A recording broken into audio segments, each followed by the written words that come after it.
তো মা মুখে বলতেন একরকম যে আমি কি করব, কিন্তু কাজে দেখাতেন যে তিনি কি করে গেছেন।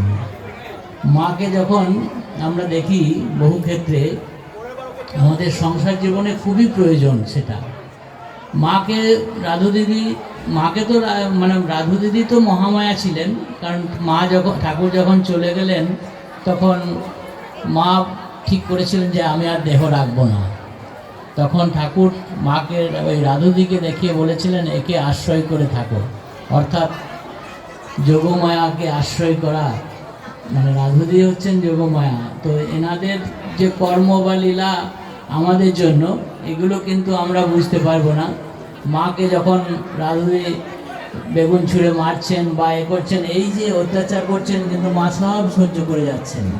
তো সংসারে নানান সমস্যা আসবে, নানান বিপদ আসবে, নানান দুর্যোগ আসবে, কিন্তু সেইগুলো সব সহ্য করে আমাদের এগিয়ে চলতে হবে। মা সেটাও দেখিয়ে দিয়ে গেছেন, কীভাবে দেখিয়েছেন। এবং আমরা যেটা সবচেয়ে মার কাছ থেকে শিক্ষা নেওয়ার, যে আমরা আমাদের ইগোকে কখনো বিসর্জন দিতে পারি না। দেখবেন অনেক সময় আমরা যদি ঝাড়ু দিতে যাই তখন মনে হয় আমি আবার ঝাড়ু দেবো। এই যে ঝাড়ু দেওয়ার জন্য আমাদের যে ভেতরে ইগো আছে, তাই তো আমরা, কিন্তু মা প্রতিনিয়ত যেভাবে কাজ করে যাচ্ছেন, মানে এমনকি মা ভক্তদের বিছানার চাদর কাপড় পর্যন্ত কেচে দিয়েছেন, কিন্তু কেউ টের পেত না। এমন বহু সময় দেখা গেছে এঁঠো পাতাও তুলেছেন। তখনকার দিনে ব্রাহ্মণ সমাজে খুব কড়া নিয়ম ছিল যে ব্রাহ্মণরা এইসব কাজ করতে পারবে না, ঘরেও করে দিয়েছিল এক সময়।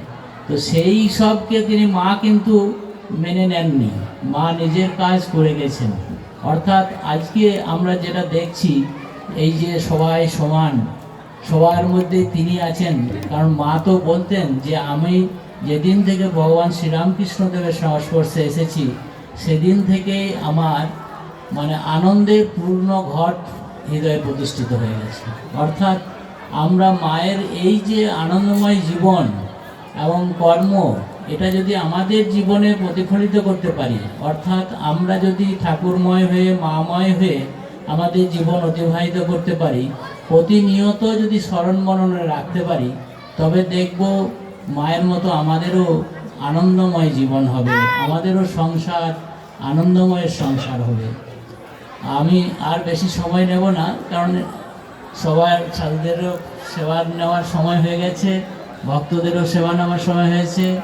আমি এইটুকুই বলবো যে আমরা যে যেখানেই আছি, স্বামীজি যে আদর্শটা আমাদের সামনে রেখে গেলেন, সেটা কিন্তু ঠাকুর মায়েরই আদর্শ। কারণ আমরা তো ঠাকুরকে বুঝতে গেলে মা এবং স্বামীজিকে না বুঝলে বুঝতে পারবো না।